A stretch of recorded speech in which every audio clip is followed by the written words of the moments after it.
오늘은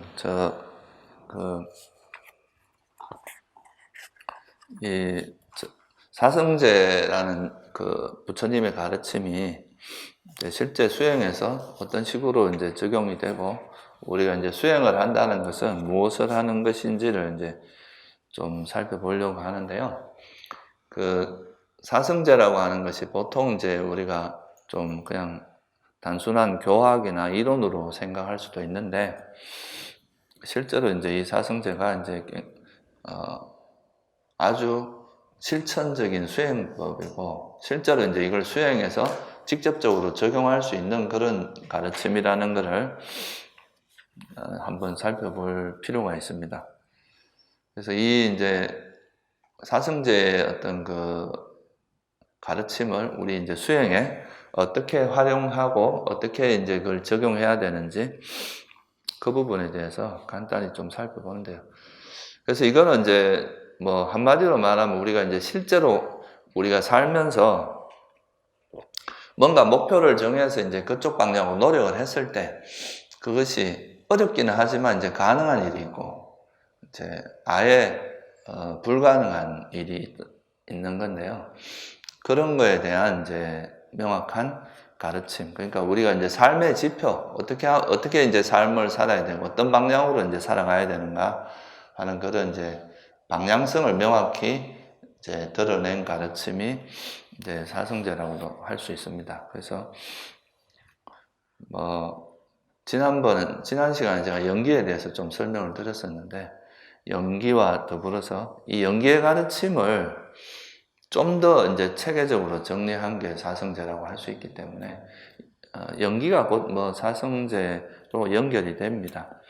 그래서 오늘은 좀 더 사성제에 관한 것을 다시 한번 정리해보는, 좀 더 수행의 관점에서 정리해보는 시간을 가지도록 하겠습니다. 그래서 부처님께서 이제 발견하신 진리 중에 하나가 지난 시간에 말씀드린 이 세상에 있는 모든 법, 모든 현상, 현상이라 하기도 하고 이제 법이라고 할 수도 있는데요. 지난번에도 이제 제가 한번 말씀드린 적이 있는데, 이 세상에 있는 우리가 이제 마음의 대상이 되고, 우리가 어떤 인지하는 대상이 되는 거는 전부 다 법이라고 이야기할 수가 있죠. 근데 단지 이제 그거를 법이라고 이름을 붙일 때는 그 대상을 보는 관점이 세속적인 관점으로 할 때는 그냥 우리가 통상적인 시계, 또 마이크, 이런 식으로 그냥 편의성이나 서로 소통이 이제 좀 중심이 돼서 이제 언어화해서 그 개념으로 정해서 이제 표현한 거라면, 우리가 법이라고 하는 건 이제 진리의 관점, 그러니까 이 실상, 그 사물이 가지고 있는 실상의 관점에서 부처님께서 언어화해서 말한 게 법이다. 그러니까 지칭하는 거 이제 이름은 좀 다르긴 하지만, 이제 실제로 우리가 접하는 모든 현상을 그냥 세속적인 눈으로 보느냐, 아니면 이제 깨달은 부처님의 눈으로 보냐의 차이지, 그 현상 자체는, 그러니까 우리가 불교적인 관점에서 이 세상에 있는 모든 현상들은 다 법으로 볼 수 있는 거죠, 그죠? 또 그 법의 실상에 대해서 정리한 가르침이 이제 연기나 사성제, 이런 진리의 가르침이라고 할 수가 있겠죠. 그래서 이 세상에 있는 모든 현상들은 조건을 의지해서 일어난다. 이게 이제 연기의 가르침이었잖아요, 그죠? 지난 시간에 이제 이야기를 했습니다. 근데 이 연기의 가르침에 보면은 이제 이 세상에 일어나는, 지금 현재 일어나는 이 현상이 어떤 조건에서 일어나는지를 살펴볼 때, 이게 이제 현재 조건도 있을 수 있지만 이제 과거의 조건도 있을 수 있고, 또 이걸 다르게 말하면 현재 여러분들이 하는 행위에 의해서 나중에 어떤 일이 벌어질지에 대한 그런 이야기도 이제 가능하겠죠, 그죠? 그래서 사실 이제 12연계에서 말하는 거는 현재 내가 도대체 무엇이며, 현재 내가 어떻게 이제 살아가는 존재라는 것이 무엇이며, 이 존재가 이제 겪는 그런 괴로움이 왜 일어나는지, 이런 거에 현재, 그러니까 나라는 게 뭐라는 걸 이야기한다면, 또 현재 이 존재가 과거에 어떤 원인에서 왔는지를 또 이야기하는 게 있을 거 아니에요, 그죠? 또 이제 현재 여러분이 살아가는 그 삶의 행보에 의해서 과거에 어디로 태어날 것인가. 그래서 어디로부터 왔으며 무엇이며 어디로 갈 것인가 하는 것에 대한 아주 분명한 가르침을 설한 게 12연기란 말이죠. 그죠? 그래서 이제 12연기의 가르침을 통하면 이제 그 12연기의 가르침을 다른 각도에서 보면 그러면 왜 태어나는가? 이 존재 자체가 조건 따라 생겼기 때문에 그것에 대한 이제 그 정리한 가르침이 이제 사성제고, 이건 조금 이따 제가 좀 자세히 설명드릴게요. 그래서 이제 이 연기의 가르침을 좀 보면은 그게 우리가 살아가는 이 삶이 딱 한 생에 국한된 게 아니라 이제 이 생이 있기 위해서는 또 과거에 무슨 원인이 있고 또 이 생의 어떤 원인에 의해서 미래에 또 이제 여러분이 다시 태어남이 있다는 것을 명확히 드러내는 거죠. 근데 요즘은 보면 이제 부처님 당시에는 보면 이제 상견을 부처님께서 깨는데 되게 이제 주력을 하셨죠. 영원한 우리가 이제 뭔가 잘하는 게 있다는 이런 거에 대해서 좀 주력을 하셨는데 요즘은 보면 오히려 단견이 훨씬 많은 것 같아요. 이제 이런 불교를 이해하는 쪽에서도 보면은 부처님께서는 사실 이제 끊임없이, 그러니까 윤회라는 그 과정이 들어가야 우리가 살아가는 이 삶이 이 생에만 국한된 게 아니라 과거 생의 원인과 이제 이 생에 또 어떻게 사냐에 따라 미래 생에 영향을 주고 이러기 때문에 스케일 자체가 굉장히 커집니다.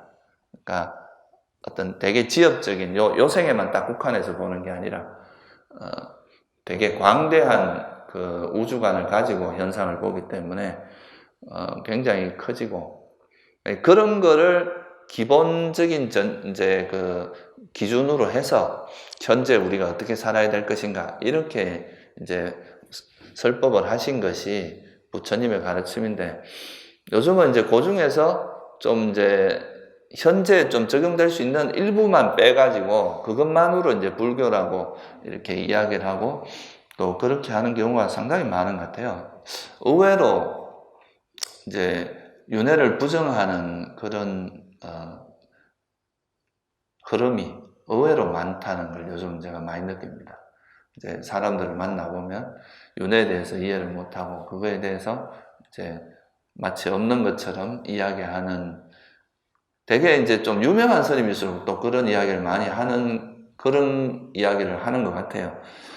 근데 이제 부처님께서 예를 들면 이제 경전에 보면 이런 경전에 한두 군데 지엽적으로 나오는 것 같으면 우리가 그거는 좀 다르게 해석할 수도 있다 이렇게 말할 수도 있는데, 이거는 경전에 한두 군데가 아니라 경전 전반에 대해서 이제 계속 사견업을 지으면 악체에 태어나고 정견업을 지으면 선체에 태어난다 이런 이야기들이 널려 있는데, 그런 거를 부정한다는 거, 불교의 가르침 자체를 부정하는 거고, 또 불교 가르침의 핵심이 이제 사성제하고 연기, 특히 연기의 가르침을 보면은 거기서 우리가 어디로부터 왔고 또 이 생에 어떻게 사느냐, 과거 생에 어떻게 살았냐에 따라서 이 생이 또 영향을 받고 이 생에 여러분이 어떻게 사느냐에 따라 미래에 또 영향을 받는다는 그런 것이 불교의 근간인데, 그래서 이제 이런 걸 부정한다는 것은 부처님 가르침을 근본적으로 이제 부정하는 거라고 봐도 과언이 아닌 것 같아요. 그래서 여러분들은 이게 이제 이런 큰 거시적인 이런 안목이 없으면 사실 불교를 이해하기 어렵거든요.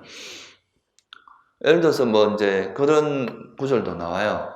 그러니까 너희들이 이제 스님들한테 경책할 때 신심 있는 신도의 보시를 그냥 놀면서 받을 바엔 차라리 펄펄 끓는 센 물을 마셔라.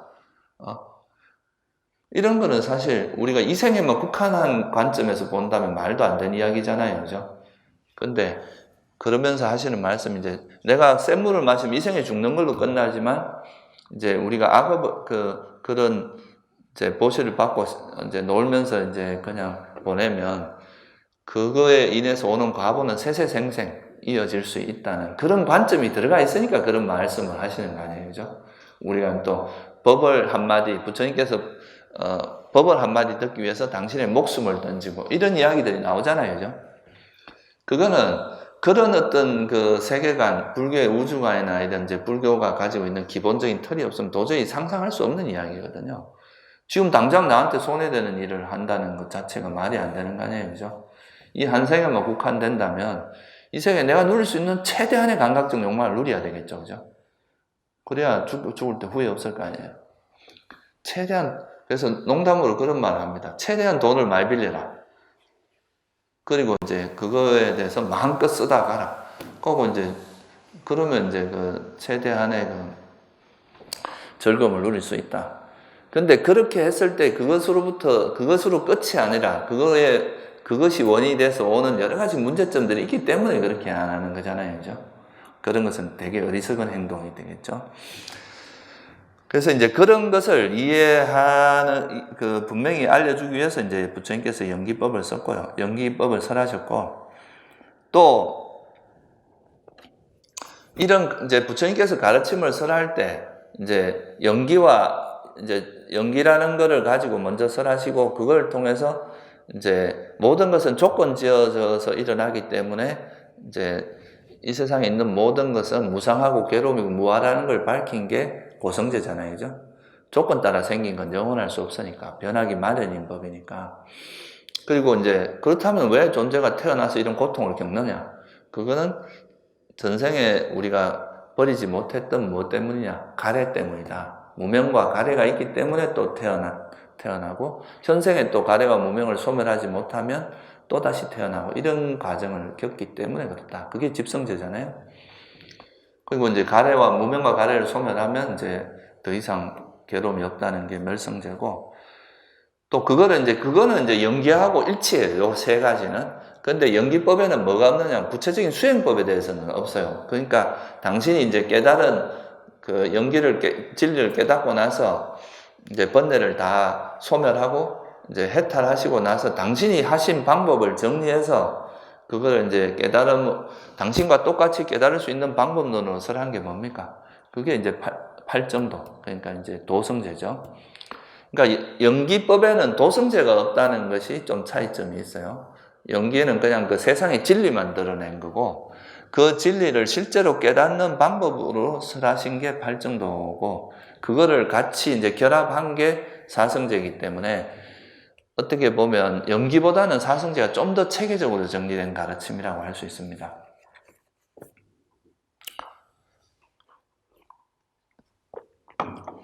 그래서 그 두 가지가 우리가 이제 불교의 근간인데, 그러니까 부처님께서는 이제 사실 이거 외에도 우리가 이제 이 두 가지 가르침을 가지고 이론적으로 막 이렇게 파고 정리하고 이러기 시작하면 굉장히 이제 깊이 있는 철학적인 이야기도 나오고 굉장히 많은 이론들이 나오는데 부처님께서는 그걸 설하진 않으셨어요. 그 이유가 무엇 때문에 그렇습니까? 그 심사파 숙경이라는 경에서 여러분들이 보셨지만 이런 수많은 이론이나 이런 것이 이제 괴로움의 소멸에 도움이 안 된다는 거죠. 그런 것은 그러니까 이제 직접적으로 괴로움의 소멸이 안 되는 이야기는 가급적이면 좀 줄이고 이제 괴로움을 소멸하는데 직접적으로 도움이 되는 이야기를 주로 설하신 거죠. 그래서 이제 당신께서는 현학적인 가르침은 좀 멀리하고 괴로움과 괴로움의 소멸에 직접적으로 도움이 되는 가르침을 이제 주로 설하셨는데 그게 바로 뭐냐? 연기와 사성제라고 하는 이 두 가지 틀이라는 거죠. 그래서 우리가 이제 그 학문적인 관점에서는 또 이제 이런 부처님의 연기법이나 사성제를 좀 더 디테일하게 설명을 하기 위해서 좀 더 이론적인 그 논리적으로 구성을 하고 이런 작업들이 필요하기도 해요. 그런 건 의미 없다고 볼 수는 없어요. 그렇지만 그거는 직접적으로 깨달음하고 직접적으로 관계 있는 건 아닙니다. 우리가 실제로 깨달음에 이르고 이제 번뇌를 소멸하는 것은 많은 이론이 필요한 게 아니라 이제 부처님이 말씀하신 이런 핵심적인 가르침을 계속 반복해서 훈련함으로써 그 부처님이 바라보는 이런 관점, 그러니까 진리의 관점 또는 사성제의 관점, 이런 바른 견해를 그러니까 우리가 이제 삶 속에서 계속 적용시키면서 그걸 자기 걸로 터득하는 과정, 이게 이제 수행이고 그거에 대해서 이제 이론적으로 구성하고 이런 거는 수행이라기보다는 좀 학문의 영역에 가깝다. 이렇게 이제 볼 수가 있겠죠. 그죠? 그래서 사실은 이제 다양한 지식은 이제 그거를 뭐 어떤 그 틀을 정확히 이해한 다음에 그런 다양한 지식을 하는 거는 그 깨달음을 훨씬 더 풍부하게 하는 요소가 되는데, 이제 이론을 너무 많이 하다 보면 사실 그 해야 될 일은 안 하고 오히려 그 이론에 빠질 수 있는 위험도 있다는 거는 여러분이 알고 계시는 게 좋아요. 그래서 이제 부처님께서는 항상 이제 그 당신의 가르침을 나는 뭘 가르치느냐라고 이야기하면 당신은 무엇을 가르칩니까? 라고 이야기하면 항상 뭐라고? 괴로움과 괴로움 소멸에 대해서 가르친다. 그게 뭡니까? 그게 이제 이걸 좀 더 이제 한마디로 좀 더 체계적으로 말하면 사성제죠. 그죠? 그러니까 괴로움과 괴로움의 소멸. 그거에 대해서 가르친다. 그리고 부처님께서 설하신 유익한 법들은 다 사성제에 내포된다. 이렇게 말씀하시죠. 코끼리 발자국 비유의 긴경이라는 경이 있어요. 거기 보면은 코끼리 발자국에 모든 가르침이 들어가듯이 부처님이 설한 모든 유익한 법들은 다 어디에 내포된다? 사성제에 내포된다. 이제 이렇게 표현하신 거죠. 그러니까 여러분들은 사실 뭐 모든 수학 공부도 그렇잖아요. 수학을 잘하는 사람은 문제를 다 외우는 사람이 아니잖아요. 그러니까 이제 수학을 잘 못하는 사람은 문제를 다 외우죠. 근데 잘하는 사람은 어떻게 합니까? 그거의 공식을 이해해서 그 공식을 자유롭게 쓰는 지혜를 배우는 거 아니에요? 그러니까 불교도 부처님께서는 이제 그 핵심적인 그 원리를 딱 가르쳐 주고, 그거를 통해서 자기가 실생활에 적용시켜 보면서 그 실생활을 적용하면서 디테일을 자기가 스스로 터득하는 겁니다. 디테일한 거는. 예를 들면 뭐 부처님께서는 뭐 가래 때문에, 집착 때문에 이제 계속 괴로움이 일어나고 그것 때문에 윤회한다. 이렇게 설명을 하면 그 집착이 내 삶에서 어떻게 일어나는지 이걸 직접 관찰하는 게 수행이고, 그러다 보면 자기한테 일어나는 그 가래의 그 다양한 변화, 어떤 식의 가래들이 있고 이것이 어떤 대상에서 주로 나타나고, 이런 거를 자기 이제 수행 경험을 통해서 아주 디테일하게 이제 터득을 하게 되는 거죠. 그죠? 그건 이론하고는 좀 다른 거죠. 직접 관찰하면서 알게 되는 거니까. 그래서 그런 어떤 핵심적인 그 틀을 가지고 그 틀을 우리 삶에서 계속 적용하는 거, 이게 바로 수행이다. 이렇게 말할 수 있고요. 그래서 부처님께서 이제 그 팔정도에서 이 깨달음을 얻는 방법에서 당신이 깨달은 진리가, 그러니까 이제 사성제라는 건 다르게 이제 좀 더 풀어서 이야기하면 4가지 진리거든요. 진리. 말 그대로 당신이 깨달은 진리인데, 이 진리를 이제 당신이 깨달은 진리를, 그러니까 스스로 깨달으면 오래 걸리니까 먼저 이 진리를 가르쳐 주고 이 진리에 맞게 이제 살아가도록 하는 거죠. 이 진리의 관점, 바른 견해가 사성제에 대한 지혜니까 그거에 따라서 사물을 이해하고, 또 사유할 때도 이 진리에 따라서 사유를 하고, 말할 때도 이 진리에 맞게 사유하고 행동하고, 그 다음에 뭐 우리가 살아가는 것도 이 진리에 맞게, 그 다음 노력하는 것도 이 진리를 터득하는 방향으로 노력을 하고, 그 다음에 기억하는, 이 진리를 잊지 않도록 노력하고, 이 진리에 대해서 이제 진리를 바탕으로 삼매에 들고 그 삼매를 통해서 또 진리를 터득하는, 이런 방향의 방법론을 설한 게 이제 팔정도라고 하는 거죠. 그래서 부처님께서 설한 바른 견해라는 뭐냐? 이제 사성제에 대한 지혜다. 경전에 그렇게 이제 정의가 그렇게 되어 있죠. 그죠? 바른 견해라는 것은 사성제에 대한, 이걸 또 다른 말로 하면 이거는 이제 부처님이 깨달은 진리의 내용이기 때문에 붓다의 견해라고 할 수도 있고, 또 깨달은 분의 견해다. 이렇게 말할 수도 있고, 이게 이제 진리의 가르침입니다. 그러면 이 진리라고 하는 게 도대체 뭐를 나타내는지를 이제 여러분이 이해를 해야 되는데, 그 4가지 진리, 그러니까 사성제를 우리가 경전에 보면은 사성제라고 보통 나오지가 않고 짜뚜 사자, 그러니까 4가지 진리라는 표현이 더 이제 많은 것 같아요. 제가 보기에는 한번 검토를 제가 정확하게 한 건 아닌데, 그러니까 성스럽다는 말은 이제 좀 이 진리가 워낙 훌륭하고 성스러운 거라서 붙인 거라고 보는데, 한마디로 말하면 이제 4가지 진리다, 이렇게 이제 말을 할 수 있고요. 그 4가지 진리는 2가지 어떤 그게 있습니다. 하나는 우리가 불교의 가르침은 괴로움과 괴로움의 소멸이라 그랬잖아요. 그러면 이제 괴로움이란 뭐냐? 괴로움의 소멸이 뭐냐? 이거에 대한 진리가 있어야 될 거 아니에요, 그죠? 그러니까 괴로움의 진리가 바로 고성제고, 괴로움의 소멸의 진리가 뭐예요? 그게 멸성제죠. 괴로움이 소멸된 상태가 멸성제 아니에요, 그죠? 그래서 이 두 가지는 다른 말로 하면 이제 괴로움과 행복에 대한 정의입니다. 부처님이 보시는 행복이라는 것은 괴로움이 완전히 소멸된 상태다, 이거죠. 우리가 세속적으로 보는 괴로움과 행복의 어떤 정의하고 부처님이 보시는 괴로움과 행복의 정의가 달라요. 이게 문제라. 보통 일반적으로 우리가 물리학에서 말하는 진리나 이런 거는 사실 부처님이 보시기에도 크게 다르지 않을 수도 있어요.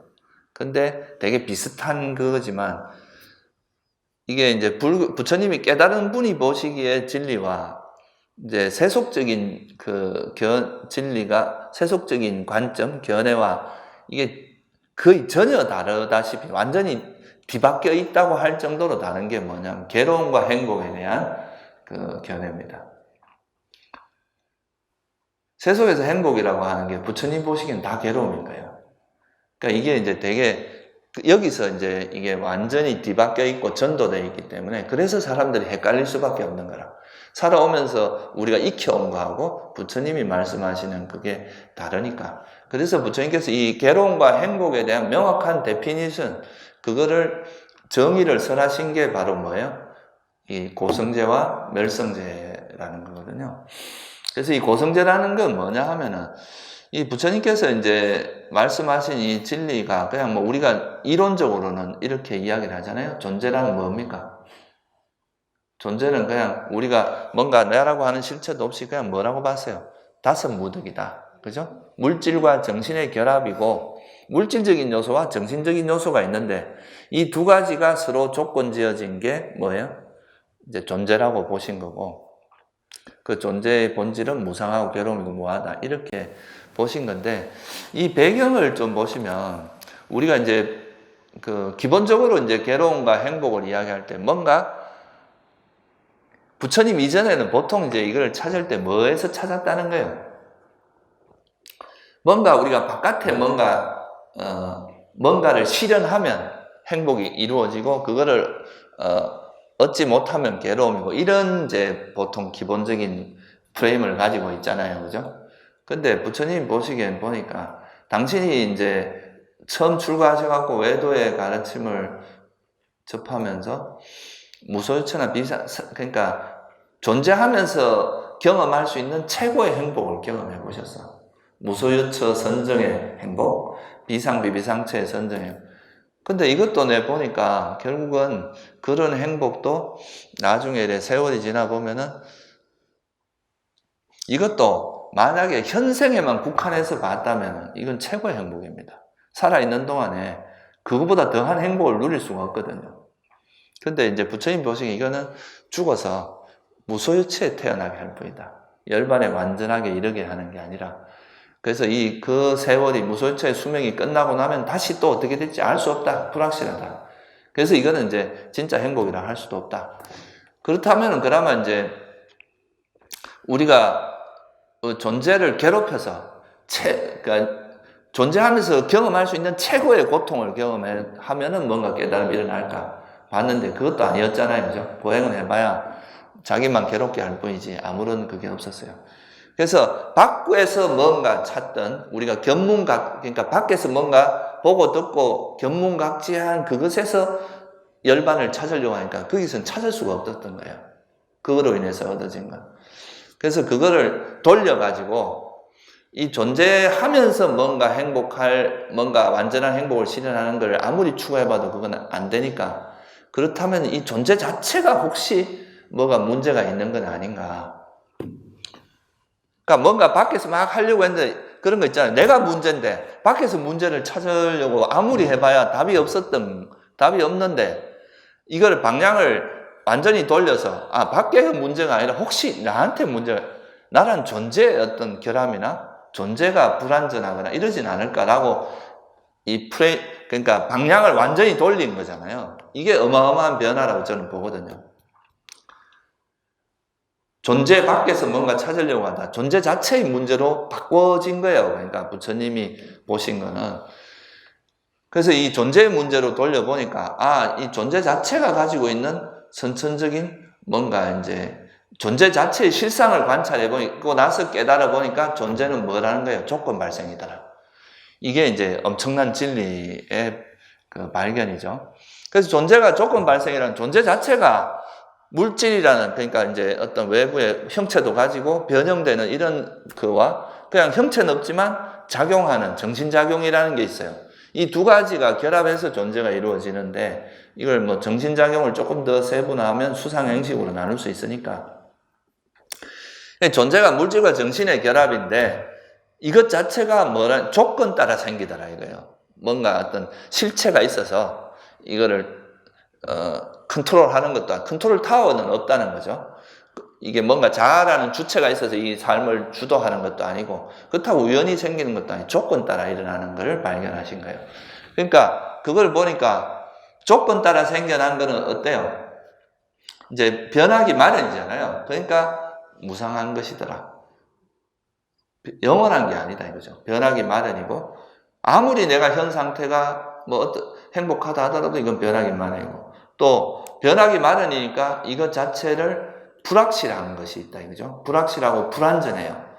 불확실하고 뭔가 확실성이 없다는 거죠. 확실하지 않으니까 이걸 뭐라고 봐야 되느냐? 행복이라 볼 수는 없다. 왜냐하면 현 상태가 행복이라 해도 뭐 언젠가는 또 괴로움이 일어날 수 있으니까. 그래서 이거는 괴로움의 특성이 있다. 무상하고 괴로움인 것은 내 마음대로 될 수 없다. 왜? 변하기 마련인 것을 변하지 마라 한다고 안 변해지는 게 아니고, 그죠? 괴로움인 것을 괴롭지 말라 한다고 해서 괴롭지 않는 게 아니잖아요. 그러니까 이거는 이제 통제가 안 돼. 내 마음대로 통제될 수 있는 게 없다. 그러니까 제어되지 않는다. 그래서 이제 무아라고 설하신 거죠. 무아라는 게 그냥 없다는 뜻이 아니에요. 그죠? 자아가 없다는 뜻입니다. 이거를 삶을 주도하는 주체.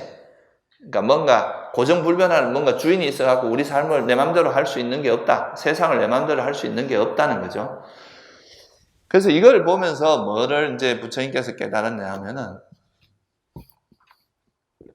존재 자체, 이제 그러니까 존재라는 게 무상고 무아라는 의미가 다르게 이제 좀 실질적인 의미로 보면은 존재 자체가 가지고 있는 선천적인 결함을 이야기하는 겁니다.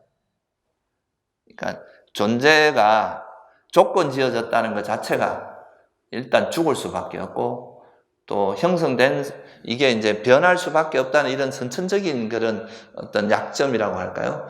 불완전성을 갖고 있기 때문에 존재하면서 완전한 행복을 실현하는 것이 가능하다는 이야기입니까? 불가능하다는 이야기입니까? 이게 되게 큰 통찰력이거든요. 보통 이제 우리가 일반적인 종교에서 하는 건 뭐예요? 내가 천국에 태어나서 어떻게 하려고 그러는 거예요? 영원히 행복하게. 그러니까 내 존재가 그대로, 이 존재 그대로 영원히 행복하고 살고 싶은 거 아니에요? 그죠? 대부분의 종교가 다 그렇습니다. 그런 어떤 이제 영원성을, 이제 나란 존재가 있는 그 상태로 변하지 않는 영혼이나 자아가 있어서 그게 영원히 행복하게 사는, 그게 이제 제일 큰 목표고. 근데 이제 부처님이 보시기에는 그거 자체가, 존재 자체가 조건 지어진 거기 때문에 선천적으로 가지고 있는 결함이 있더라. 그래서 존재하면 아무리 내가 행복한 세상에 태어난다 하더라도 그거는 어떻다는 거예요? 예를 들어 무소유체에 태어나면 6만 대급의 수명입니다. 수명이 최대 6만 대급이에요. 6만 대급이라는 건 우주가 6만 번 일어났다 생겼다가 사라지고 생겼다 사라진 시간이란 말이에요. 그 정도 시간 동안에 막 거의 완전한 행복을 누릴 수가 있어요. 거의. 그럼에도 불구하고 그거는 그 세월이 지나고 나면 또 뭐라는 거예요? 다시 또 괴로움이 일어날 수 있는 가능성을 여전히 가지고 있기 때문에 이걸 뭐라고 볼 수 없다는 거예요. 완전한 행복이라 볼 수 없다는 거잖아요. 그래서 이런 이제 그 기본적인 바탕이 있기 때문에 존재하면서 완전한 행복을 실현하는 게 불가능하다. 그러니까 그래서 나온 개념이 뭐예요? 윤회고라는 말이 나오는 거죠. 그죠? 윤회 자체가 괴로움이다. 윤회하는 것 자체가 아무리 좋은데 태어나더라도 그 태어난 곳이 영원한 것은 아니니까. 그러니까 이제 존재 자체가 괴로움이고 존재 자체가 가지고 있는 그 윤회 자체가 괴로움이다. 그러니까 존재로 일단 형성되는 것 자체가 가지고 있는 그 불확실성이 있기 때문에 그거를 우리가 행복으로, 완전한 행복으로 볼 수는 없다. 그게 뭐예요? 그게 이제 고성제의 내용이잖아요. 그러니까 다시 말하면 이렇게 존재로 형성되는 거, 형성된단 말은 다른 말로 하면 뭐예요? 태어나는 거. 그러니까 다시 태어나는 것 자체가 뭐라는 뜻입니까? 괴로움이라는 뜻이잖아요. 고라는 뜻이잖아요. 그게 고성제거든요. 그러니까 그 반대로 괴로움의 소멸은 뭐예요? 존재로서 윤회로부터 벗어난, 윤회하지 않는 것. 더 이상 그게 멸성제의 내용이잖아요. 그러니까 다시 말하면 이제 이 세상에 이거를 다른 말로 하면은 이 세상에 있는 우리가 이제 그 현상들은 다 조건 따라 생긴 거니까 그것 자체가 항상 변할 수밖에 없고 또 행복이라고 보지만 사실은 이건 괴로움이고 그리고 또 이것 자체가 내 것이라 할 만한 것 나의 소유라고 할 만한 게 하나도 없다. 이게 이제 고성제 내용이잖아요. 그래서 그렇게 만약에 바라보게 되면 그 다음에는 또 뭐가 이게 이제 이런 게 되게 중요한 게 뭐냐 하면은 그렇게 이제 고성제라고 이게 이제 괴로움이라고 보게 되면은 어떤 스님이 그 이제 내가 무슨 한번 영상에서 한번 본 적이 있는데 이 세상에는 불교의 핵심은 불교라는 것은 괴로움이 본래 없다라고 하는 게 이제 불교의 이제 한마디로 요약하면 이제 괴로움이라는 건 없다고 보는 게 이제 불교다. 이렇게 말씀하시는 걸 한번 들었어요. 근데 이제 어떻게 보면 불교가 말하는 거는 괴로움 아닌 것이 없다라고 보는 게 더 사실은 맞는 거예요. 근원적인 입장에서 보면은 이 세상에 있는 모든 것은 조건 지어진 것이고 형성된 것이기 때문에 그거는 다 변하기 마련인 법이고 그렇다면 이건 괴로움의 속성이 있다. 이렇게 보는 것이 오히려 불교적인 시각이죠. 그렇죠, 그죠? 그래서 이런 이해를 한다는 것은 결국은 이제 그러면 이렇게 볼 수도 있어요. 이 세상 자체가 무상하고 괴로움이고 뭐하면 내 것이라 할 만한 것도 없고 다 본질적으로 괴로움이고 뭐 변하기 마련인 거면 우리는 그럼 뭐하고 살아야 되느냐, 그죠? 그럼 우리는 아무것도 할 게 없느냐? 이제 그러면 이제 이 세상을 되게 염세적으로 보는 거 아니냐 이렇게 말할 수도 있는데. 근데 그게 아니라 이거는 어떻게 보면 우리가 이제 보고 싶은 걸 보고 내가 이랬으면 좋겠다 이런 게 아니라 이건 뭡니까? 진리란 말이에요. 그죠? 그러니까 부처님께서 깨달은 진리의 내용이기 때문에 그렇다면 이제 세상이 이렇게 변하기 마련이고 뭔가 확실한 것도 없고 불완전하고 내 것이라 할 만한 것도 없다면 그러면 우리 무엇을 할 것인가? 그래서 이런 거에 대한 대답이 없다면 되게 허무한 거잖아요. 그죠? 우리가 살아가는 것이. 근데 이제 이렇게 계속 그 불완전한 삶을 계속 태어나게 하고 윤회하게 하는 그 근본 원인이 있더라 이거죠. 그죠? 그게 뭐라는 거예요? 예, 그러니까 그게 이제 가래라는 거죠. 탐욕, 집착이라는 것. 뭐에 대한 집착이겠어요? 되게 근원적으로는. 계속 이 존재로 태어나서 뭔가를 하고 싶어 하는 그 집착일 거 아니에요. 그죠? 그게 이제 탐욕이고 집착인데, 그럼 이 집착이 왜 일어나겠어요? 내가 왜 이래 자꾸 존재에 대한 가래가 일어나겠습니까? 존재가 행복이라 생각하니까. 그죠? 이게 존재 자체가 원래는 변하기 마련이고, 그렇게 불확실하기 때문에 이제 이건 행복이라 할 수 없는데, 행복이라는 뭐가 들어가 있어요? 어리석음이 들어가 있죠. 그죠? 그 어리석음 때문에 우리가 이제 계속 집착이 일어난다. 그래서 무명과 가래가 뭐의 조건이 됩니까? 이런 계속 태어남의 조건이 된다. 이런 거죠. 그래서 이거를 부처님께서는 해로운 법이라고 이야기를 했고, 그죠? 우리가 이런 것은 왜냐하면 우리가 이제 근본적으로 계속 괴로움으로 달려가게 만드는 요소니까 이것은 이제 우리가 완전한 행복을 실현하는 거에 유익하지가 않고 해롭다. 그죠? 그래서 이 해로운 법을 설한 게 뭐예요? 집성제의 내용입니다. 그래서 이게 이제 해로운 법인데 이 해로운 법은 왜 해로운가 하면 이제 네 가지로 또 설명이 됩니다. 첫째는 일어날 때 괴로워요. 화가 나거나 막 집착이 일어나는 그 순간에 일단 괴롭죠. 그리고 이제 그걸로 인해서 악행을 하게 돼. 이제 그런 마음이 일어나면 화를 내고 났다거나 집착 때문에 뭔가 나쁜 짓을 하고 나면 그 다음에 그걸 또 생각할 때마다 괴롭다 그러죠. 내가 왜 그런 짓을 했을까? 가만히 있다 보면 또 그 생각이 나서 괴롭다 그래요. 또 그걸로 인해서 가보가 일어날 수 있습니다. 예를 들면 요즘 사회적으로 떠들썩한 그런 것도 욕망을 쫓아가다가 다 생긴 거잖아요. 그죠? 욕망을 쫓아가다 그 욕망으로 인해서 그 절제를 하지 못하고 갈 때까지 가다 보니까 그런 문제들이 생기는데, 그런 걸로 인해서 그냥 내가 정신적으로 괴로운 걸로 끝나는 게 아니라 감옥에 들어갈 수도 있고, 사회적으로 지탄을 받거나 실제로 어떤 형벌을 받을 수가 있잖아요. 이런 것도 또 해로운 법의 불이익, 그러니까 해로운 것 중에 하나죠. 그죠? 또 거기서 한 걸음 더 나아가면 이 생에 이제 지었던 여러분의 해로운 그 마음 때문에 내 생에 또 어디에 태어나겠어요? 악처에 태어나서 또 고통을 받습니다. 그래서 이거는 한두 번 괴로움이 아니라 괴로움이 이제 반복된다. 그거를 밝혀낸 게 이제 그 집성제의 내용이고요. 그렇다면 이제 이것이 버려진 상태가 뭐라는 거예요? 이것 때문에, 그러니까 이런 집성제가 있기 때문에 이제 계속 그 괴로움도 일어나고, 그 괴로움이라는 게 현생의 괴로움뿐만 아니라 또 계속 반복해서 태어나는 윤회의 괴로움이 일어나고, 그렇다면은 이것이 그러니까 외적인 요소가 아니라 우리 마음에서부터 비롯된다는 거예요. 그 대상을 아는 이 마음 속에 이제 그런 무명과 가래가 있으면 계속 그래 된다는 거죠. 그래서 이 무명과 가래를 멈추게 되면은 뭐가 된다는 겁니까? 괴로움이 멈추게 되겠죠. 그죠? 그런 이제 더 이상 태어나지 않고 이제 그런 괴로움부터 완전히 벗어난 그런 상태를 우리가 뭐라고 해요? 열반이라고 하죠. 그게 이제 멸성제고, 그게 괴로움의 소멸이고, 부처님이 보시기엔 이것이야말로 완전한 행복이다. 이렇게 보신 거죠. 그러니까 괴로움과 행복에 대한 이제 정의 자체가 좀 세속적인 견해와 좀 다른 거예요.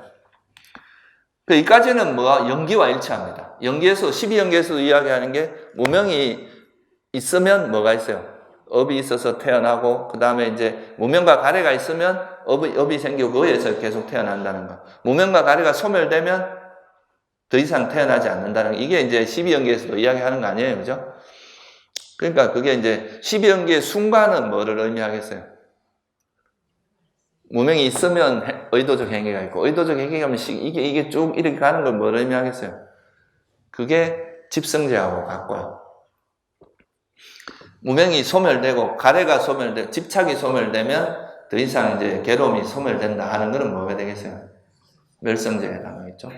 그러니까 이제 이거는 부처님께서 이렇게 깨달은 진리인데, 그러면 이거를 당신이 깨달은 것과 같이 이제 다른 사람도 깨닫게 하기 위해서 아까 말했듯이 뭐가 필요하다는 거예요?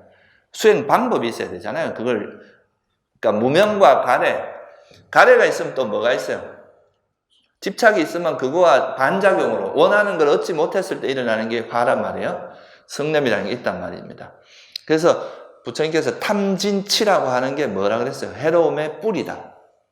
이게 이제 모든 해로운 법이 일어나는 거의 뿌리가 탐진치라는 거죠. 그래서 이 해로움을, 이 탐진치를 버리는 방법이 뭐라는 겁니까?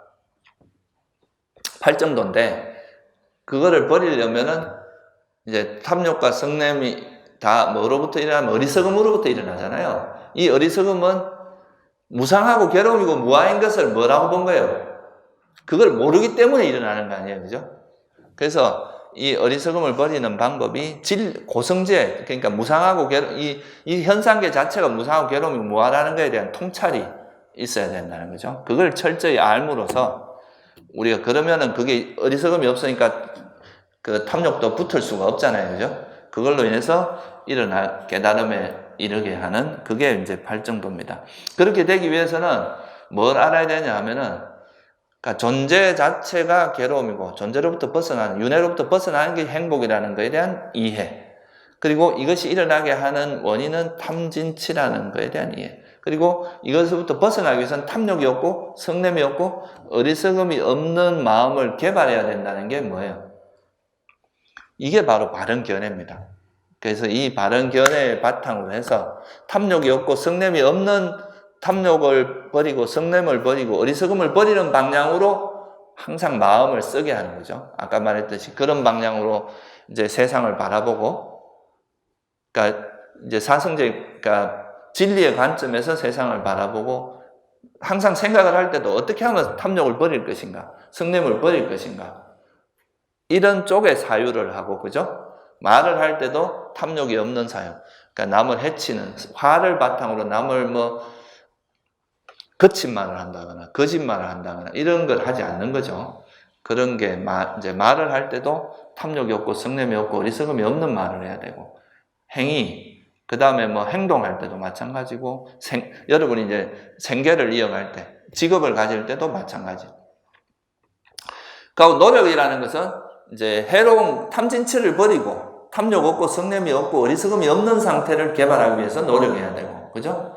탐욕이 없고, 성냄이 없고, 어리석음이 없는 그런 마음 상태를 잊지 않아야 되고, 그죠?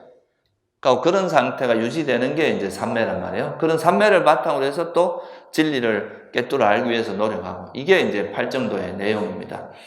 그래서 제가 이제 이걸 한번 다시 간단하게 설명을 드렸는데, 이걸 쉽게 이야기하면 고성제는 우리가 어떻게 해야 될 진리입니까? 이건 철저히 깨뚫어 알아야 된다. 이 세상이라는 것이 정말 조건 따라 생긴 것이고, 우리가 그렇게 의지할 만하고 믿을 만하고 내가 그다 집착할 만한 것이 아니라는 것을 철저히 깨뚫어 알아야 되는 거죠. 정말 무상하고 불확실하고 불완전하고 내 것이라 할 만한 건 없다는 것에 대한 통찰, 이건 철저히 알아야 됩니다. 이걸 알기 위해서 노력하는 게 뭐예요? 도성제다, 이거죠. 이걸 알기 위해서 계속 이런 통찰을 개발하기 위해서 노력하는 게 이제 도성제고, 그렇게 하면 이 고성제에 대한 통찰이 이루어지면 뭐가 버려집니까? 탐진치가 버려지겠죠. 그게 집성제가 버려집니다. 그래서 집성제는 버려야 할 진리라고 하고, 도성제는 개발해야 될 진리다. 그죠? 그게 버려지면 이제 뭐가 이루어지냐면, 탐진치가 버려진 상태가 뭐예요? 완전한 괴로움의 소멸, 열반이기 때문에 그거는 실현해야 될 진리다. 이렇게 이야기를 하죠. 그래서 사실 사성제를 좀 쉽게 이야기하면 그거예요. 이 세상 자체는 우리가 실제로 우리가 경험하는 이 세상에는 사실 모든 것이 조건 발생이기 때문에 이게 정말 변하기 마련인 거고, 그래서 우리가 이렇게 믿을 만한 것도 없고, 이것이 불확실하고 괴로움의 속성이 있다. 그리고 내 것이라 할 만한 것도, 우리는 내 것이라고 주장을 하지만 실제로 내 것이라 할 만한 건 아무것도 없다라는 것을 철저히 이해하는, 이거를 이해하는 게 뭐예요? 그게 이제 우리가 철저히 알아야 될 진리고. 근데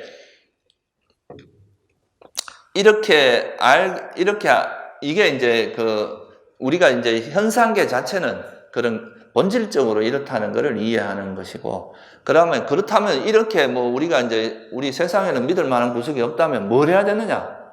그럼에도 불구하고 우리가 이런 현상을 바라볼 때 집착을 하거나, 이 현상계 이런 걸 모르고 집착을 하게 되면 그것 때문에 수많은 괴로움이 발생한다는 거예요. 그러니까 이거를 이제 이런 거를 이해하면 이거는 탐욕이나 우리가 이 세상에 대해서 집착하고 싫어하고 그거를 잘못 어리석음 이런 거는 어떻게 해야 된다는 거예요? 버려야 될 거고. 그리고 이것의 탐욕이 이것에 대해서 있는 그대로 깨뚫어 알고 자비심이나 이런 건 어떻게 해야 된다는 겁니까? 개발해야 될 진리다.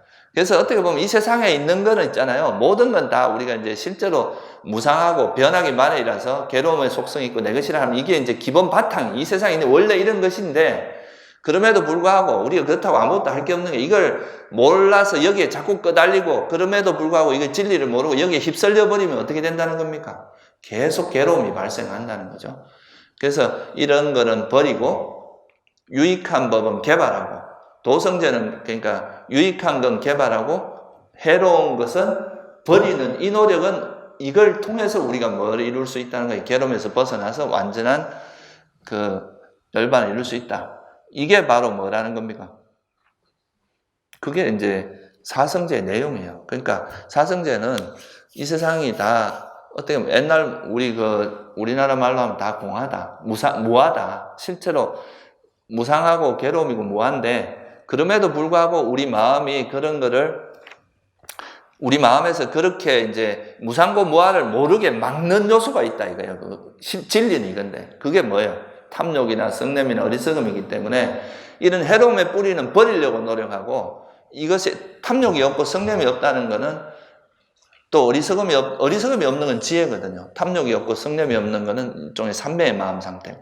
그러니까 그런 상태를 개발하는 것은 이거로부터 이제 괴로움으로부터 벗어나게 하는 거니까. 이거는 그래서 한마디로 말해서 이런 거예요. 개발해야 될 것은 개발하고 버려야 될 것은 버리고, 그죠? 우리 마음 중에 탐진치는 버리고, 탐욕 없고 성냄이 없고 어리석음이 없는 마음은 지혜, 자비는 개발하고. 근데 이런 거에 그 밑바탕에 깔려 있는 것은 이제 이 현상계 자체가 무상하고 괴로움이고 무아라는 거에 대한 통찰, 그죠? 그게 이제 우리가 끊임없이 여러분들이 이제 삶 속에서 훈련해야 될 내용이라는 거죠. 뭐 많은 거, 여러분 탐욕이 뭔지는 알죠? 그죠? 성냄이 뭔지 알죠? 모릅니까? 알잖아요. 어리석음이 뭔지도 지금 안단 말이라. 그리고 그 탐욕이 없고 성냄이 없는 마음 상태가 뭔지도 알잖아요. 그게 이제 일종의 그 탐욕과 성냄이 일시적으로 버려진 상태를 우리가 삼매 상태라고 한단 말이에요. 그다가 지혜까지 결합되면 어리석음이 없는 상태예요. 그러니까 이런 마음이 뭔지를 알면, 이거 이제 이 정도 알고, 그 다음에 이 세상은 다 조건 발생이니까 무상고 무아라는 걸 알면 수행하는데 충분하다 이거예요. 그거를 이제 우리가 실제로 삶 속에서 나한테 탐욕이 일어났을 때 그 탐욕을 알아차리고, 성냄이 일어나면 성냄을 알아차리고, 그걸 버리는 노하우를 익혀나가는 것이 이제 수행이다. 그런 데서 이제 여러분들 부처님 가르침이 좀 도움이 돼요. 그런 가르침을 배워둔 거, 탐욕의 속성은 뭐고, 탐욕의 원인은 뭐고, 어리석음은 어떻게 되고, 뭐 이런 거를 이제, 그런 거를 버리는 데 써야 된다, 이거죠. 그래서 이걸 다른 말로 하면 이렇게 이제 바꿔서 이야기할 수 있습니다. 무상하고 괴로움이고 무아인 것에 대한 집착은 어떻게 해야 되겠어요? 이건 포기해야 될 대상입니다.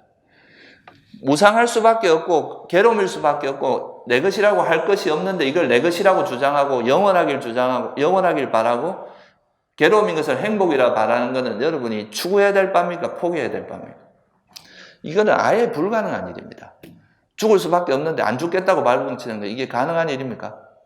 이거는 불가능한 일이에요. 아예 불가능한 일이다 이거죠. 그리고 괴로움일 수밖에 없는 걸 괴로움이 아니라 행복이 되거라 라고 바라는 것도 불가능해요. 그건 단지 바람이고 열망이고 갈망일 뿐이지 실현 불가능한 일이라는 거예요.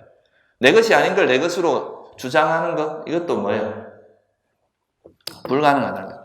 그러니까 어떻게 보면 고성제라는 것은 우리가 현실적으로 그런 우리의 지혜를 줍니다.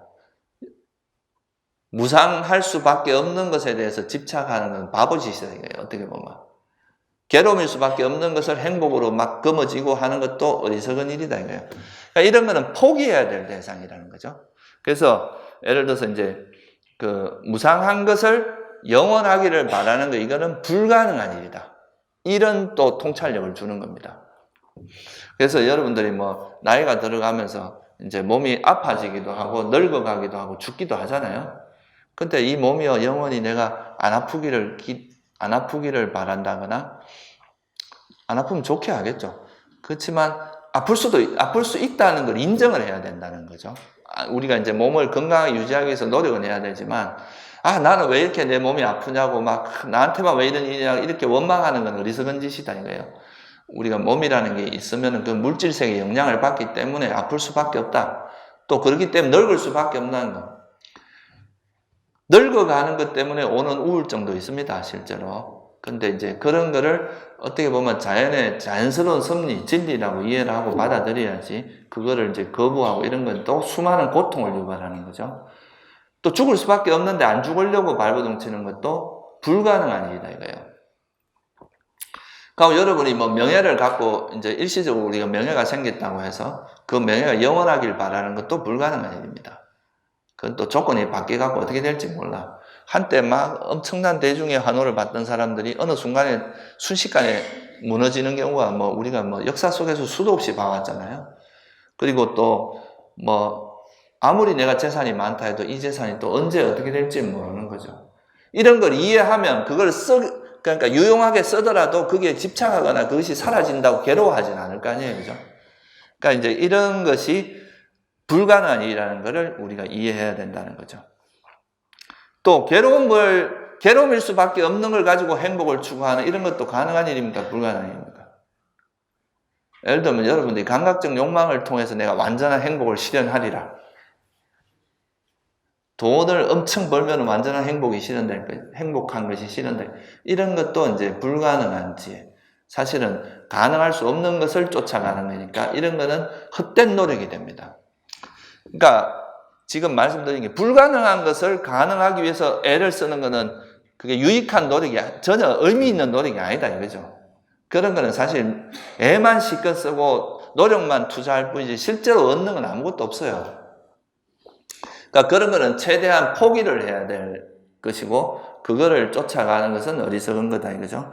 그래서 우리가 사실 감각적인 욕망이라는 것이 가지고 있는 그런 어떤 결점들이 많잖아요. 그러니까 행복인 듯 보이지만 실제 그걸로 인해서 오는 괴로움이 훨씬 많다 그랬단 말이에요.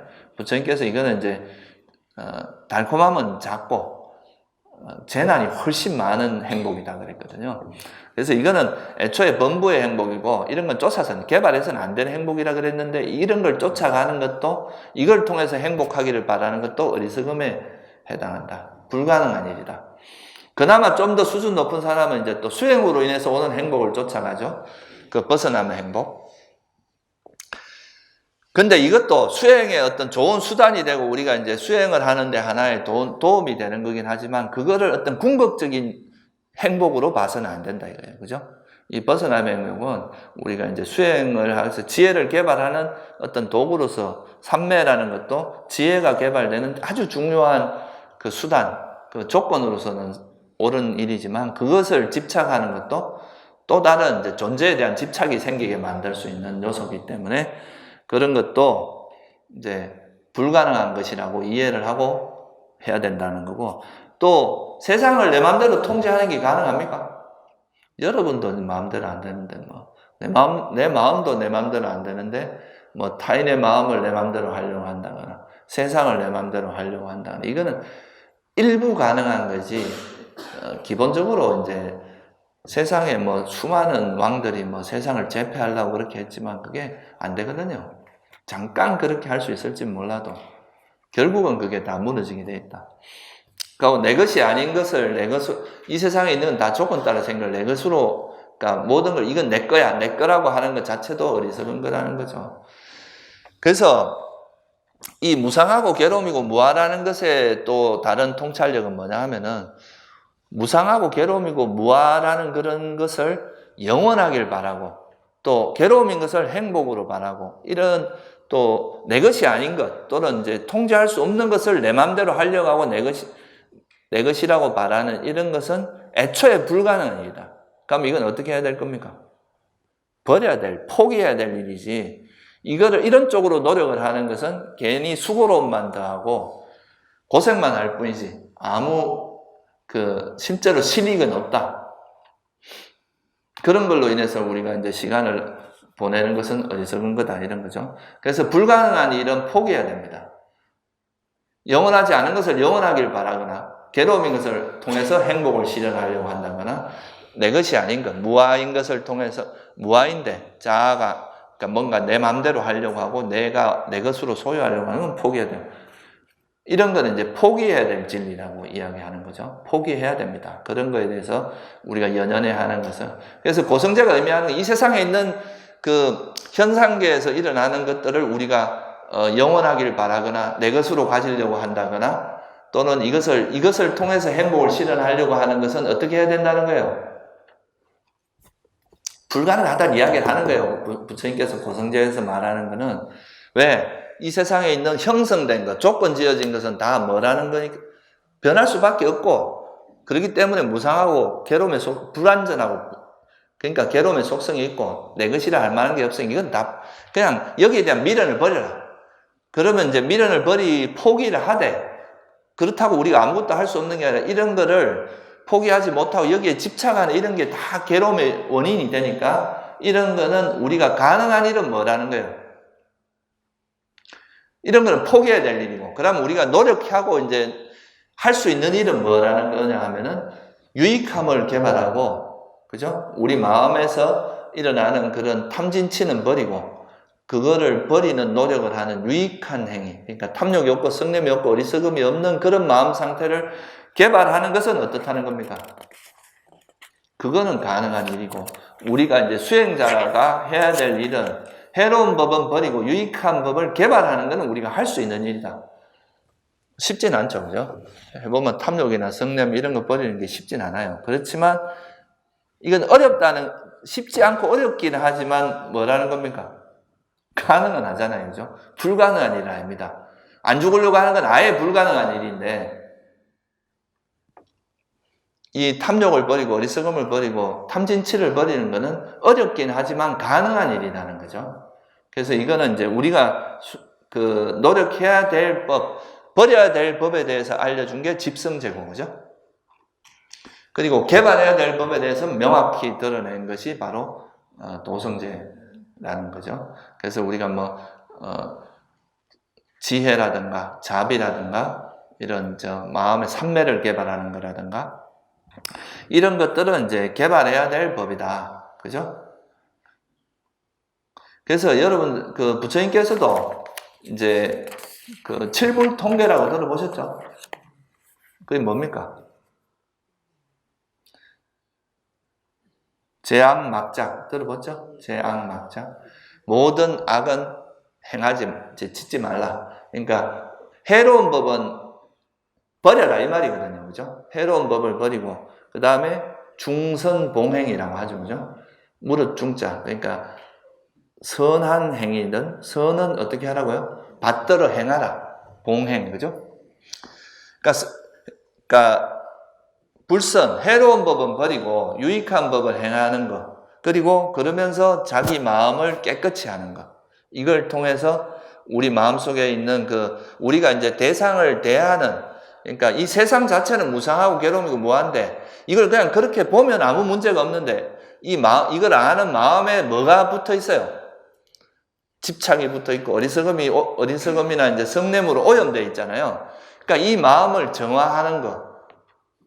그거를 정화해서 마음을 깨끗이 하면 아무 문제가 없다는 거죠. 그걸로 인해서 이 현생에 일단 괴로움이 소멸되고 또 이제 그로 인해서 다시 태어난 일이 없어지고 윤회로부터 벗어나기 때문에 그 완전한 행복이 실현된다.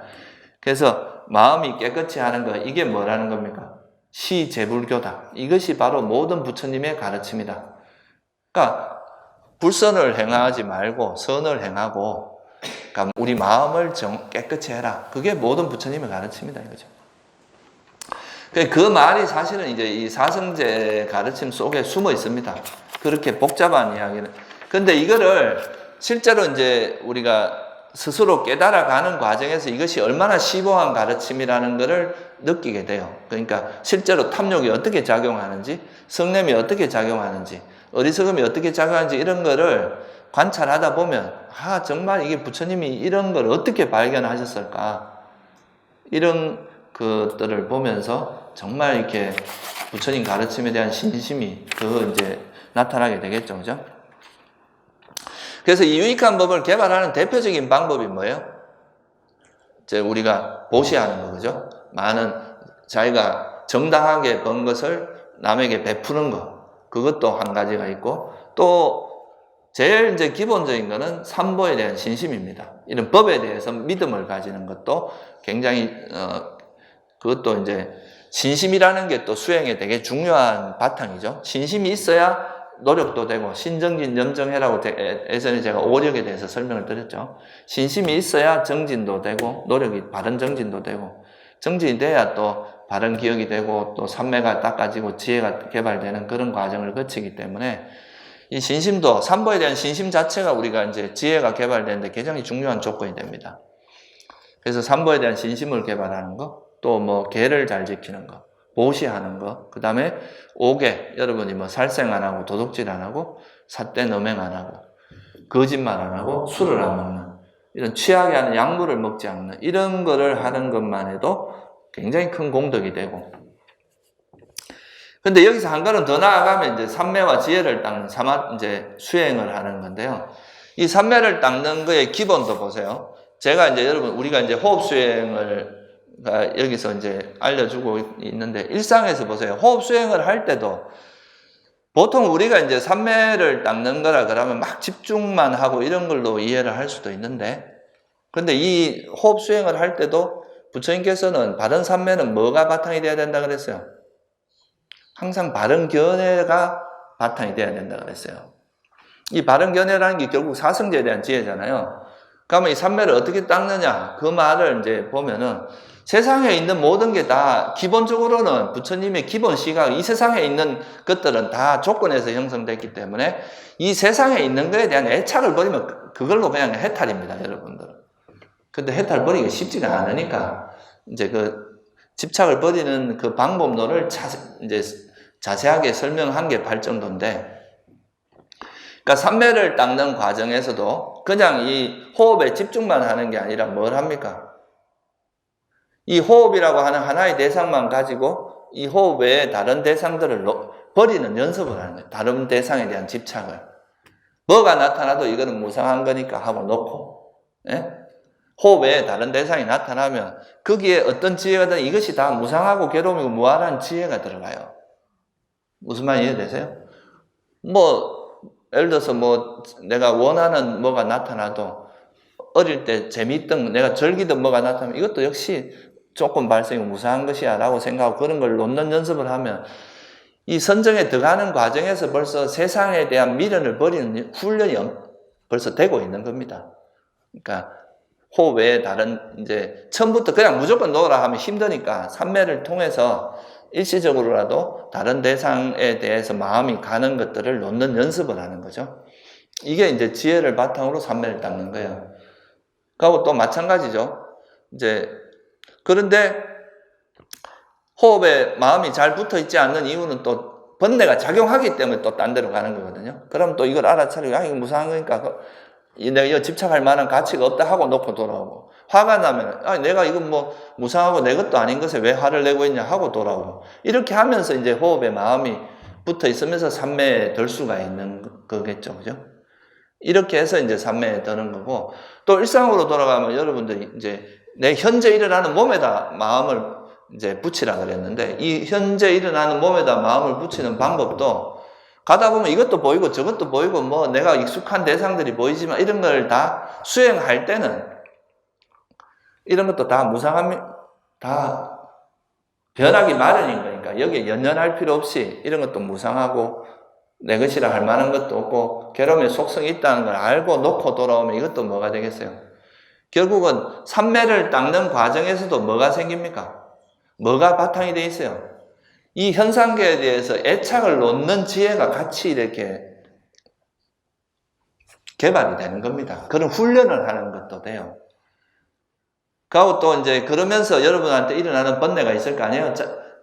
때로는 집착하기도 하고 때로는 싫어하기도 하는데 그런 탐욕이나 성냄이 이게 나한테 일어난 탐욕이나 성냄이 어떤 거 있는지도 관찰이 될 거 아니에요, 그죠?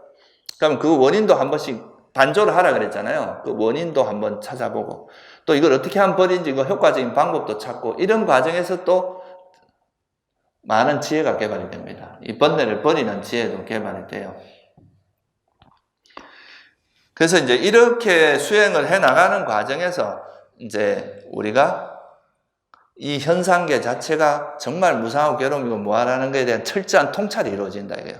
호흡 수행을 통해서도 결국 이런 현상계에 대해서 현상계 자체가 괴로움이라는 고성제에 대한 통찰이 계속 이루어지고 또 일상에서 수행할 때도 계속 마음이 그쪽으로 어떤 다른 대상으로 자꾸 마음이 가는 것 자체가 다 뭐가 작용하는 겁니까? 이게 번뇌가 작용하는 거거든. 그러니까 그걸 알아차리고 놓는 연습을 하다 보면 현상계에 자꾸 미련을 버리는 훈련들을 하잖아요. 그러니까 만약에 선정에 들어가면 그 선정에 들어가는 것 자체가 벌써 이미 호흡에 다른 대상은 거의 다 놓아버린 상태예요. 요 마지막에 였는 요것만 놓아버리면 사실 다른 거에 대한 애착은 거의 다 놓아진 거나 다름이 없거든요. 그런 식으로 이제 수행이 나아가도록 해서 결국은 이렇게 이제 삼매를 닦고 지혜를 닦는 과정에서 그러니까 이 두 가지가 같이 이제 이렇게 어우러져서 닦여서 가는 거죠. 그렇게 닦아가다 보면 이제 삼매를 닦는 과정에서도 지혜도 개발되고 삼매도 개발되고 이 삼매가 완전히 개발돼서 선정에 들면 그 선정의 힘으로 이제 진리를 명확히 보게 되기 때문에 그걸 통해서 이제 깨달음을 얻는다고 부처님께서 항상 말씀하셨죠. 그래서 이런 과정을 거치다 보면 뭐가 이루어지냐 하면 정말 고성제에 대한 철저한 통찰이 이루어집니다. 여러분들이 스스로 이제 체득된, 아, 정말 이 세상에 있는 것은 무상하구나. 정말 이 세상에서는 내가 이렇게 행복이라고 할 만한 요소는 하나도 없구나. 그리고 이 세상에 있는 것 중에 내 것이라고 할 만한 것, 내 마음대로 할 수 있는 것이 없구나 하는 걸 알면 여기에 대해서 이제 제일 그 가래가 버려질 거 아니에요. 그죠? 그게 이제 고성제에 대한 철저한 이해가 되면 가래가 버려지고 그래서 멸성제가 실현되는 이게 이제 사성제에서 하고자 하는 이야기고 이게 여러분이 개발해야 될 이거는 가능한 일이다 이거예요. 유익한 법을 개발하고 해로운 법, 그러니까 탐진치를 버리는 것은 우리가 노력하면 가능한 일인데 그 무상한 것이나 이런 세상에 대해서 미련을 가지고 이런 건 해봐야 괜히 마음만 수고로울 뿐이지 실제 그게 얻어지는 건 없다. 그러니까 무상하고 괴로움이고 무아인 것에 대해서 집착하지 마라. 그것을 버리는 노력이 바로 도성제고 그걸 버리는 과정이 도성제고 버려진 상태가 이제 그 멸성제다. 이렇게 말할 수가 있겠죠. 그래서 이 사성제는 가능한 것과 불가능에 대해서 명확히 우리에게 던져주는 겁니다. 여러분이 포기해야 될 대상이 뭐다? 내가 이거 붙들고 거머져 봐야 아무 쓸모없고 소득이 없다는 것에 대해서 이제 이 세상에 있는 우리가 살고 있는 이 세계 자체가 조건 지어진 것이고 그래서 이거는 내가 뭐 거머져 봐야 거머질 만한 가치도 없는 것인에도 불구하고 우리 마음이 계속 그쪽으로 가는 것을 버리는 노력을 하면 그걸로 인해서 이제 우리가 괴로움에서 벗어날 수 있다라고 한 것이 이제 이 사성제이기 때문에 그러니까 무엇이 불가능하고 무엇이 가능한 것인지를 여러분 이해를 하고 불가능한 것에 대해서 이제 뭔가를 노력을 투자하는 것은 되게 어리석은 일이라는 것을 이해를 하고 실제 우리가 가능한 것을 최선을 다해서 노력해야 됩니다. 이거를 유익한 법은 절대로 가만히 있는다고 개발되는 게 아니에요. 여러분 탐욕이나 성냄이 가만히 있는다고 개발이 되던가요? 늘어나던가요? 탐욕이나 성냄은 내버려 두면 자꾸 더 늘어납니다. 이거는 점점 이제 그 많아지고 그러면 그 늘어났지 줄어들진 않아요. 우리가 그거를 계속 알아차리고 단속하고 그것이 성장하지 않도록 하는 노력을 기울였을 때만 줄어들거든요. 그래서 이제 탐진치를 버리는 노력을 하는 것은 우리가 가능한 일이지만 이 세상에 있는 모든 것을 뭐 어떻게 하려고 하는 것 이것은 불가능한. 그래서 불가능한과 가능한 것을 명확히 그거에 대한 명확한 방향성을 제시하는 게 사성제라고도 할 수 있다는 거죠. 무슨 말씀인지 아시겠죠? 그럼 여러분들이 괜히 쓸데없는 거에 에너지 낭비하지 마세요. 실제 이제 우리가 노력해서 얻을 수 있는 것에 이제 노력을 하는 것이 좋겠죠.